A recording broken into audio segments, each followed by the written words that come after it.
नमस्कार, मैं रवीश कुमार। आपका अंदाज़ा सही है कि क्या कहने जा रहा हूँ, लेकिन गुजारिश है कि जो भी कह रहा हूँ उसे धीरज के साथ सुनिएगा। भारत की पत्रकारिता में स्वर्ण युग तो कभी था भी नहीं, लेकिन आज के दौर की तरह भस्म युग भी नहीं था। भस्म युग से मेरा मतलब है जहाँ इस पेशे की हर अच्छी बात तेज़ गति से भस्म की जा रही हो। यह दिन भी आना ही था। इस देश में अलग अलग नाम वाले अनेक चैनल हो गए हैं, मगर सब हैं तो गोदी मीडिया ही। उसका परिवेश, उसका इकोसिस्टम, पत्रकारिता का और माहौल सब खत्म कर दिया गया है।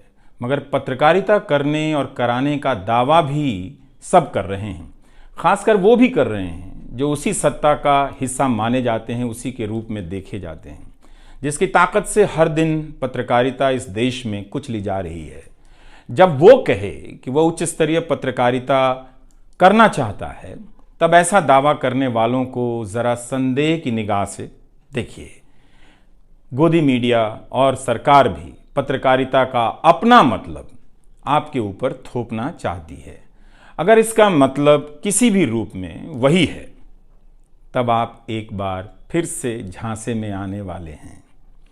इस वक्त अपने संस्थान को लेकर कुछ खास नहीं कहना चाहता, क्योंकि भावुकता में आप तटस्थ नहीं होते, ऑब्जेक्टिव नहीं हो सकते हैं। एनडीटीवी में 26-27 साल गुजारे हैं। इतनी लंबी यात्रा के अपने उतार चढ़ाव भी हैं। अनेक साथी, वरिष्ठ, कनिष्ठ सब शामिल हैं। कितने लोगों ने साथ दिया है। इन अनुभवों के बारे में कभी भी वस्तुनिष्ठ तरीके से नहीं बोला जा सकता, और आज के दिन तो बिल्कुल नहीं, क्योंकि कई बार तथ्यों के साथ भावनाएं मिल जाती हैं और भावनाओं के तूफान में बहुत सारे तथ्य छूट जाते हैं। बेहतर है कि इसे संक्षिप्त ही रहने दिया जाए। जो आदरणीय शख्स हैं उन्हें मैं याद कर ही रहा हूँ। काफ़ी सारी शानदार यादें हैं एनडीटीवी में, अब दोस्तों के बीच सुनने सुनाने के काम आएंगी। आज के दिन किसी एक व्यक्ति का नाम लेना मुश्किल हो रहा है, तब जब आपके पेशेवर जीवन में अनेक लोगों का हाथ हो। कैसे एक का नाम ले सकते हैं। मैं जानता हूं कि पूर्व सहयोगी, मौजूदा सहयोगी सब मुझ में अपना हिस्सा देखते हैं, और वो सही भी है। मुझे सभी से कुछ ना कुछ मिला है। मैं सबका ही आभारी हूं। इसलिए एक का जिक्र कर बाकी को छोड़कर आप न्याय नहीं कर सकते, खासकर ऐसे दिन। वैसे भी इस वक्त तो हर चेहरा ही अच्छा नज़र आ रहा है, क्योंकि सबने मेरे अनुभवों को, मेरे जीवन को समृद्ध किया है। बेटी विदा होती है तो वो दूर तक पीछे मुड़कर मायके को देखती रहती है। मैं इसी स्थिति में हूँ। अभी मुड़कर देख लेने दीजिए, फिर कभी विस्तार से एनडीटीवी की बात करूँगा, लोगों के बारे में और एनडीटीवी के बारे में, डॉक्टर रॉय, राधिका रॉय के बारे में भी। मैं कई लोगों की प्रतिक्रियाएं पढ़ रहा था। बहुत सी बातें तो मुझे आज ही पता चली। हैरानी हुई कि हर किसी के पास एनडीटीवी का एक अलग ही किस्सा है। वाकई उन 27 वर्षों के बारे में ठहर कर और संभल कर बात करने की ज़रूरत है। एनडीटीवी ने एक चीज़ सिखाई कि टीवी में और टीवी का एक ही मतलब होता है, टीम। एंकरों के स्टार बनाए जाने के बाद यह धारणा टूट गई, मगर आज भी टीवी के बुनियाद में यही है कि जितनी अच्छी टीम होगी उतना अच्छा काम होगा। अभी इस बात को यहीं रहने देता हूँ, कभी किसी और वक्त के लिए, तब जब आप भावुक ना हों, तब जब मैं भावुक ना हूँ कि एनडीटीवी छूट रहा है। अगस्त 1996 में एनडीटीवी से औपचारिक रूप से जुड़ा था। अगस्त 1996 में ट्रांसलेटर के रूप में, अनुवादक के रूप में। लेकिन उसके पहले कई महीनों तक मैं यहाँ चिट्ठियाँ छांटता रहा। बोरे में चिट्ठियाँ आती थीं और मेरे पास रख दी जाती थीं। तब दर्शक पोस्ट बॉक्स में चिट्ठियाँ भेजा करते थे। देश भर से दर्शक अपने हाथों से अलग अलग कार्यक्रमों के एंकरों को लिखा करते थे। इन्हें पढ़ते हुए मैंने टीवी के कार्यक्रमों के आसपास दर्शकों को बनता देख रहा था। मेरा काम था उनकी बारीक नज़र से लिखी गई चिट्ठियों पर रिपोर्ट बनाना और एंकरों या कार्यक्रम के प्रोड्यूसर को सौंप देना। दिहाड़ी का काम था, उसी के हिसाब से मजदूरी मिलती थी, पैसे मिलते थे। मेरी ज़िंदगी में यह काम आज भी जारी है। आज भी आप मुझे सैकड़ों की संख्या में मैसेज लिखते हैं, हाथ से लिखी चिट्ठियां भी आती हैं, बहुत अच्छी लिखावट में।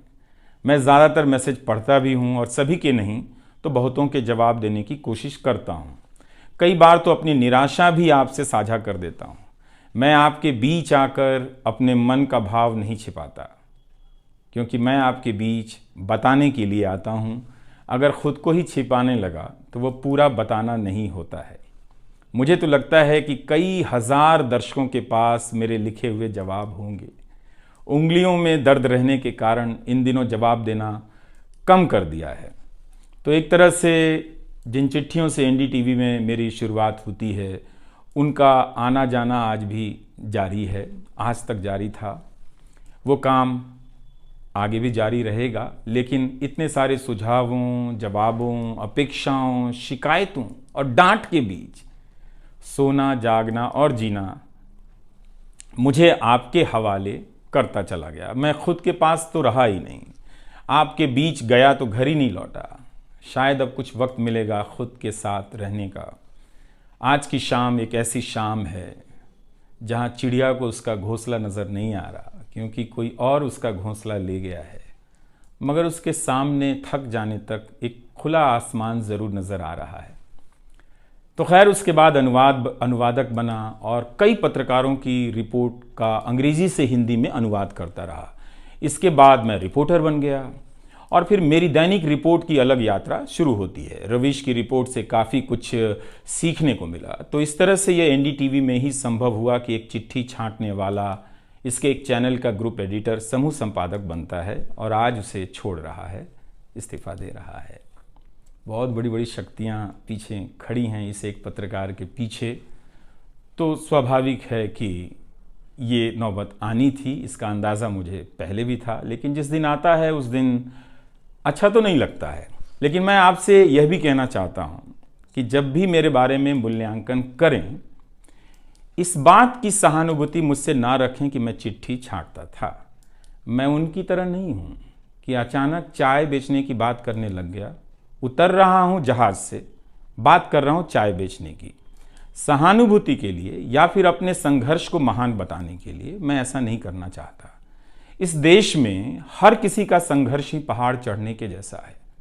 आप एम्स के बाहर मरीज जो खड़े हैं, उनके परिजन जो खड़े हैं, उनसे मिल लीजिए। आपको पता चल जाएगा कि उनकी चुनौतियां कितनी बड़ी हैं और आपका दुख कितना कम है, छोटा है। लेकिन आज के दिन मैं आप सभी के बीच दर्शकों की बात करना चाहता हूं। इस दौर में कुर्सी पर बैठे किरदारों को टूटते हुए देखा, सबने देखा। संस्थाओं को भस्म होते देखा, आपने देखा। नफरती तूफान में लोगों को भटकते देखा, मगर मैंने इसी दौर में एक नई संस्था भी बनते देखी है। वह संस्था है जनता की संस्था, दर्शकों की संस्था। दर्शक ही अपने आप में इंस्टीट्यूशन बन जाते हैं। आप दर्शकों की संख्या भले कम है, मगर आप दर्शकों ने मिलकर जर्जर किए जा रहे इस लोकतंत्र में जनता नाम की संस्था का पौधा सूखने से बचा लिया। एनडीटीवी में मुझे जब भी अवसर मिला मैंने जान लगा दी। मैंने कभी उन अवसरों को अपने लिए नहीं देखा, बल्कि यही सोचा कि ये अवसर मुझे आप दर्शकों के लिए मिला है, इसलिए उन सभी अवसरों को आप दर्शकों की कहानियों से भरता चला गया और मैं आप दर्शकों का होता चला गया। आपका दावा मुझ पर बहुत बड़ा है, मैं जानता हूँ। आप मुझ पर बहुत दावा रखते हैं। मेरे आसपास आप दर्शकों की वजह से एक न्यूज़ रूम बन गया था, पब्लिक न्यूज़ रूम, जो दफ्तर के भीतर नहीं, आपके घरों में था, आपके दिमाग में था। दुनिया भर में फैले कितने दर्शकों ने आगे आकर मेरी मदद की है। आपने कभी मुझसे पैसे भी नहीं मांगे, कभी एहसान तक नहीं जताया। विदेशों में मेरे लिए वीडियो रिकॉर्ड किया, रिसर्च किया।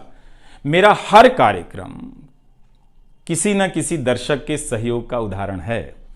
आप दर्शकों ने मेरी जानकारियों को दुरुस्त किया है, गलती की है तो डांटा भी है और काफ़ी कुछ उसमें जोड़ भी दिया है।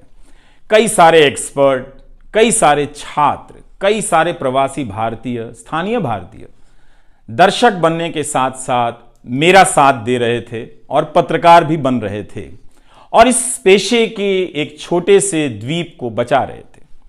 इस प्रक्रिया को बिखरते देखना, दर्शकों के बनने की प्रक्रिया को बिखरते देखना और फिर से बनते देखना बहुत सुखद अनुभव रहा। आप दर्शकों में से कईयों ने मेरे लिए अलग अलग भाषाओं से अनुवाद तक कर दिया। संसाधनों की हमेशा मेरे पास कमी रही, मगर आप सभी ने मिलकर पूरी कर दी, सिर्फ इसलिए कि प्राइम टाइम में जो भी जाए ठीक से जाए। वो मेरा नहीं, आपका प्राइम टाइम था।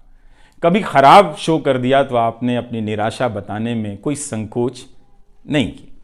आप वाकई लाजवाब हैं। दर्शक ही मेरे नियमित संपादक हैं, निरंतर संपादक हैं आप दर्शक मेरे। मैं अक्सर कहता हूं कि एक पेड़ में कई बारिशों का पानी होता है। आपके जैसे दर्शकों के होने में ही किसी रवीश कुमार का होना है। आप हर मौसम में बरसात बनकर आ जाते हैं, सूखते पेड़ों को हरा करने आ जाते हैं। आज आपकी बदौलत यूट्यूब पर, ट्विटर पर कितने ही पत्रकार खड़े हो गए। आप उन सभी के पीछे खड़े हैं। आज कई वेबसाइट हैं जिन्हें आप सब्सक्रिप्शन के बहाने आर्थिक मदद देते हैं। जब लोकतंत्र में एक भी संस्था नजर नहीं आ रही थी, अदालतें कमजोर नजर आ रही थी, आ रही हैं, आप दर्शक नजर आ रहे थे। आज के दौर में आप ही पत्रकारिता के सबसे बड़े संस्थान हैं। पत्रकारिता अब संस्थानों में नहीं बची है, आप जैसे दर्शकों के बीच बची हुई है, जिनकी मदद से आज पत्रकार सवाल पूछ रहे हैं। यही आपका इस वक्त में सबसे बड़ा योगदान है। हो सकता है कि कोई जनता की आवाज को पूरी तरह कुचल दे, उसकी आवाज पर धार्मिक नफरतों की आंधी धूल को भर दे, ढक दे, लोकतंत्र को मिटा दे, मगर आप दर्शकों का होना हौसला देता है कि लोकतंत्र भले खत्म हो जाए, मगर उसकी चाहत कभी खत्म नहीं होगी, क्योंकि आप जैसे दर्शक अपनी जवाबदेही को, जिम्मेदारियों को बहुत खूब समझते हैं। इस मुश्किल वक्त में आपने एक पत्रकार पर भरोसा किया, उसे कितना प्यार दिया। कई बुजुर्ग माओं ने मेरे बाल सहला दिए, गाल छू लिए, तो किसी ने मेरे गमले में गुलाब के फूल लगा दिए, किसी ने चने का सत्तू भेज दिया कि मेरी सेहत ना खराब हो, किसी ने शहद भेज दी, किसी ने धूप में खड़े देखा तो सर पर गमछा तान दिया और छाता खोल दिया, किसी ने जेब में कलम रख दी, महंगी कलम। आज के दिन मैं एनडीटीवी से ज़्यादा आप दर्शकों को याद करना चाहता हूँ। आपके बिना मैं कुछ नहीं कर पाता। मुझे आप दर्शकों पर नाज है। कई बार लगता है कि मैं संस्था का कम, आप दर्शकों का प्रतिनिधि ज़्यादा हूँ। मुझे काम करने की आज़ादी मिली संस्था में, निर्बाध आज़ादी, और उस आज़ादी को मैंने हमेशा संभाल कर रखा, क्योंकि आपकी तेज नज़र मुझ पर थी। खुद को काफ़ी संभाला कि कुछ गलती ना आ जाए, कुछ मुझसे चूक ना हो और मुझ में अहंकार ना आ जाए और बदले में आज़ादी चली जाए। मेरे आगे दुनिया बदलती रही, मगर टेस्ट मैच के खिलाड़ी की तरह पिच पर टिका रहा। पर अब किसी ने मैच ही ख़त्म कर दिया है, उसे T20 में बदल दिया है। जनता को चवन्नी समझने वाले जगत सेठ हर देश में हैं, इस देश में भी हैं। अगर वो दावा करें कि आप तक सही सूचनाएं पहुंचाना चाहते हैं, तो इसका मतलब है कि डॉलर अपनी जेब में रखकर आपकी जेब में चवन्नी डालना चाहते हैं। पत्रकार एक खबर लिख दे तो जगत सेठ मुकदमा कर देते हैं और फिर सत्संग में आकर प्रवचन भी देते हैं कि वे पत्रकारिता का भला चाहते हैं।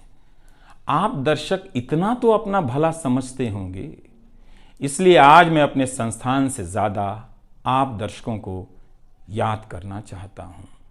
मुझे हमेशा लगता था कि हिंदी का पत्रकार छत क्यों नहीं छू पाता है। ऐसा क्यों है? हिंदी पत्रकारिता के कई श्रेष्ठ संपादकों, पत्रकारों के कार्यों पर निगाह रहती थी, उनकी गहराई हैरान करती थी। फिर भी लगता था कि उनकी बात जमाने तक ठीक से नहीं पहुंची, पेशे के भीतर उन्हें उनकी जगह नहीं दी गई। पत्रकारिता का मतलब अंग्रेजी का पत्रकार होना हो गया।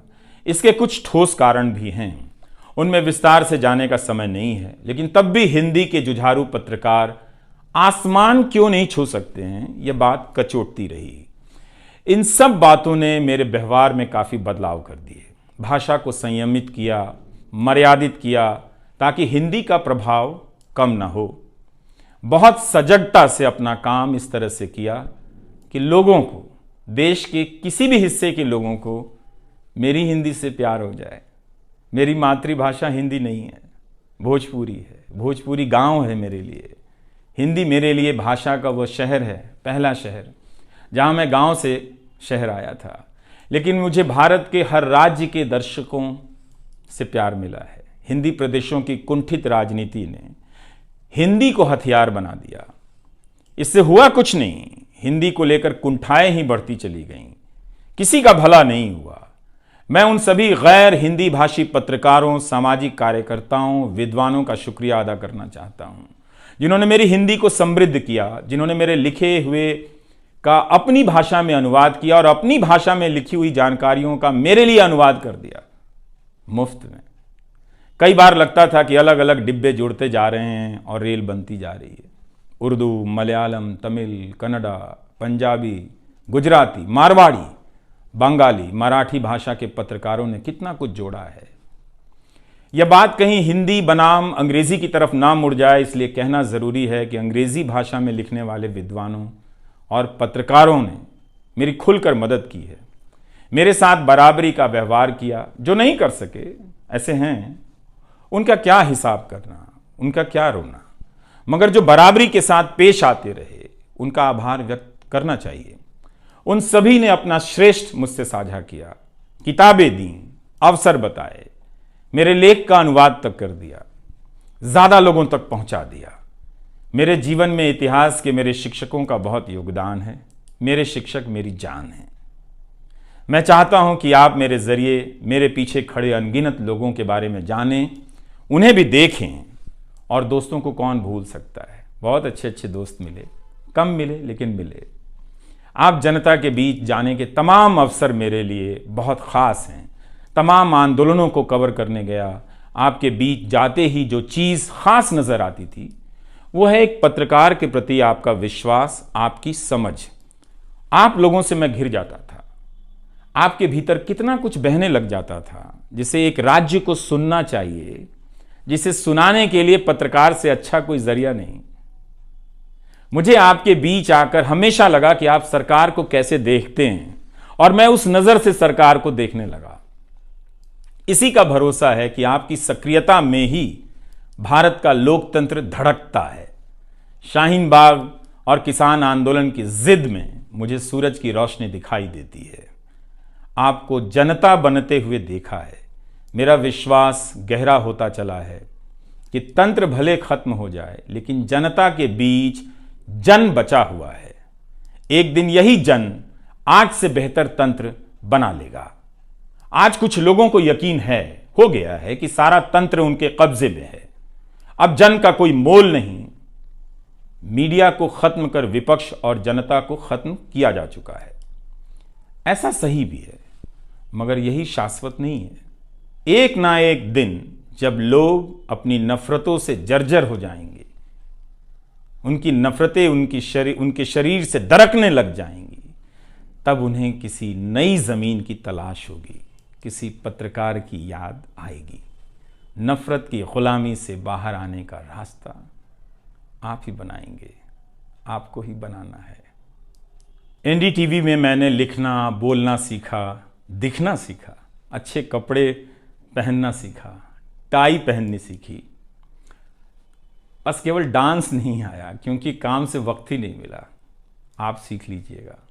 आज के दिन मैं अपनी महिला सहयोगियों को ख़ास तौर से याद करना चाहता हूँ। काम के प्रति ईमानदारी, टिक कर काम करना और पेशे की नैतिकता की समझ मुझे अपनी महिला सहयोगियों से मिली है, और मैंने उनसे चुरा भी ली है। उनसे मेरी सामाजिक और नैतिक समझ बहुत बेहतर हुई। मेरी इस यात्रा में बहुत सी समझदार औरतें और लड़कियों के अनुभव शामिल हैं। मेरी जीवन साथी का भी, मेरी बेटियों का भी, मेरे सास ससुर ने बहुत साथ दिया ताकि मैं बाहर जाकर रिपोर्ट कर सकूं। मेरी माँ, मेरी भाभी, मेरे परिवार के सदस्यों ने भी। ठठेरे की तरह सब ने पीट पीट कर पीतल से बर्तन बना दिया। ये मैं इसलिए भी रेखांकित कर रहा हूँ कि पत्रकारिता के पेशे में मर्द ही नहीं, मर्दवादियों का कब्जा है। उनकी आक्रामकता के बीच कई बार दम घुटता था। इतनी आक्रामकता के बीच आप रचनात्मक हो ही नहीं सकते, संवेदनशीलता आ ही नहीं सकती। इस पेशे में तमाम महिला सहयोगियों ने मुझे मर्दों की आक्रामकता से बचा लिया। अगर आप इस पेशे में आ रहे हैं, विद्यार्थी हैं, तो हमेशा अपनी महिला सहयोगियों के साथ सलीके से पेश आइए, उनकी काबिलियत को स्वीकार कीजिए, तारीफ कीजिए। प्राइम टाइम के वक्त अक्सर कहा करता था, मुझे काम करने दो, 9 बजे ही बजते हैं। सुबह उठते ही मेरे दिमाग में रात के 9 बजने लग जाते थे। मैं टाइप करने लग जाता था, रोज़ 5,000, 6,000, 7,000 शब्दों की टाइपिंग। अब शायद 9 ना बजे, प्राइम टाइम ना हो। मुझे पता नहीं था, पता नहीं है कि अब 9 बजे क्या करूँगा। मुझे टीवी से बहुत प्यार है, इस माध्यम से दिल लग गया था, शायद इसी वजह से दिल टूट रहा है। वो लाल माइक याद आता रहेगा, अब वो लाल माइक नहीं होगा। मैं जानता हूँ कि आप दर्शकों की आदतों में मैं शामिल हो गया हूँ। आप काफ़ी तकलीफ़ में थे कि मेरा क्या होगा, मैं क्या करूँगा, मैं प्राइम टाइम क्यों नहीं कर रहा हूँ। मुझे लगा कि चुपचाप किनारे हो जाना चाहिए। धीरे धीरे मेरे नहीं होने की आदत आपको डाल देनी चाहिए। इसलिए कई दिनों से प्राइम टाइम नहीं कर रहा था, ताकि आप मुझे कुछ भूल सकें। मगर आप हैं, मानते ही नहीं। हर रात 9 बजे के बाद मैसेज करने लग जाते हैं कि कहाँ हो, बीमार तो नहीं हो, सब ठीक तो है, एनडीटीवी में क्या चल रहा है, आप अच्छे हैं। तो भारत का मीडिया स्पेस बदल चुका है। उन हज़ारों युवाओं की सोचिए जो पढ़ाई पत्रकारिता की कर रहे हैं, लाखों रुपए लगा रहे हैं, मगर उन्हें काम दलाली का करना पड़ेगा, क्योंकि इसके लिए अब कोई सांस्थानिक जगह नहीं बची है। इसी के बीच जो आने वाले पत्रकार हैं, जो इस वक्त पत्रकार हैं, सभी को जूझना है। कोई घुट रहा है तो कोई इस पेशे को छोड़ रहा है। कई लोग कहते हैं कि नौकरी की मजबूरी के अलावा पत्रकार बनने की कोई दूसरी शर्त नजर नहीं आती, कोई उत्साह नहीं है। यहां तो जस्टिस तक कह रहे हैं कि जमानत देने पर जजों को टारगेट किए जाने का डर लगता है। जब जज को ही डर लगता है, तब फिर इस दौर में यह बोलना भी गुनाह है कि मुझे डर नहीं लगता है। एक डरा हुआ पत्रकार मरा हुआ नागरिक पैदा करता है। इसलिए बोला कीजिए कि हमें डर नहीं लगता है। आप उस देश के नागरिक हैं जिसने नंगे पांव ब्रिटिश साम्राज्य को घुटने पर झुका दिया। कोई कारण नहीं कि मैं आप पर भरोसा ना करूं कि एक दिन आप गोदी मीडिया की इस गुलामी से बाहर आएंगे। आप हमेशा इस गुलामी में नहीं रह सकते। इसकी गुलामी से आपको लड़ना ही पड़ेगा। यह सबकी लड़ाई है। इस लड़ाई के बिना आप दुनिया में सर उठाकर नहीं चल सकते। आपकी यही पहचान होगी कि आजाद देश के गोदी मीडिया के गुलाम हैं। इसके खतरे की गंभीरता को समझिए। कानून की आड़ में अब अधिकार कुचले जा रहे हैं, अभिव्यक्तियों को रौंदा जा रहा है, ताकि सारे अवैध काम वैध नजर आए। इस समय मेरे रास्ते निश्चित नहीं हैं, निश्चित हैं तो सिर्फ हौसला है। उसका भी क्या भरोसा, कभी आसमान में होता है, कभी पाताल में। एक YouTube चैनल बनाया है रवीश कुमार ऑफिशियल, और फेसबुक पेज भी है रवीश का पेज। इसे सब्सक्राइब कीजिएगा। अब मैं YouTube पर ही नज़र आऊँगा, एनडीटीवी इंडिया पर नहीं। किसी संस्था के साथ मर्यादाएं बहुत अलग होती हैं, फ्रीलांस और आज़ाद जीवन की अलग। लेकिन इस बार परिवार के साथ थोड़ा वक्त बिताना चाहता हूँ, जीना चाहता हूँ। मैंने इस्तीफ़ा दे दिया है। नमस्कार, मैं रवीश कुमार अब आपको उस चैनल पर सुनाई नहीं देगा। नमस्कार, मैं रवीश कुमार।